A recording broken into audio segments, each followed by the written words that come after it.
করবা সেই লাশ কোথায় থাকতে হবে? সামনে থাকতে হবে, তাই না? এবার লাশ যখন সামনে থাকবে এরপরে আমাদের কার্যক্রম শুরু হবে। সর্বপ্রথম কাজ হলো সোজা হয়ে দাঁড়াতে হবে, ঠিক আছে? আচ্ছা, এখন আমাদেরকে নিয়ত করতে হবে। কি করতে হবে? নিয়ত। নিয়তটা হলো ইমামকেও জানতে হবে, মুক্তাদিরকেও জানতে হবে যে আমার সামনে যে মাইয়াতটা রয়েছে এই মাইয়াতটা ছেলে না মেয়ে। নিয়ত করলে হবে যে আমি জানাজা নামাজ পড়িতেছি,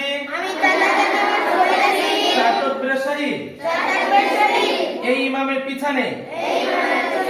এবার রেডি, আল্লাহু আকবার। এখন আমাদের চোখ কোথায় চলে যাবে? হ্যাঁ, সিজদার দিকে সবাই তাকান।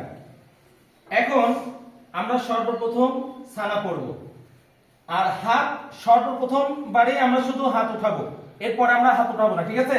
যে আমি আল্লাহু আকবার বলতে হাত বেঁধেছি, এরপরে আর আমরা হাত খুলবো না। এরপর এখন বলেন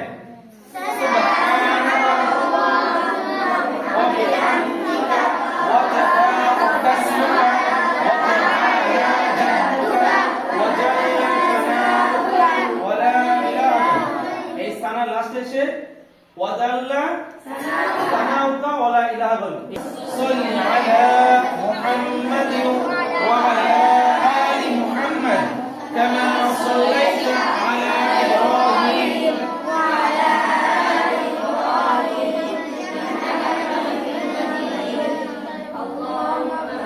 আল্লাহুম্মা বারিক আলা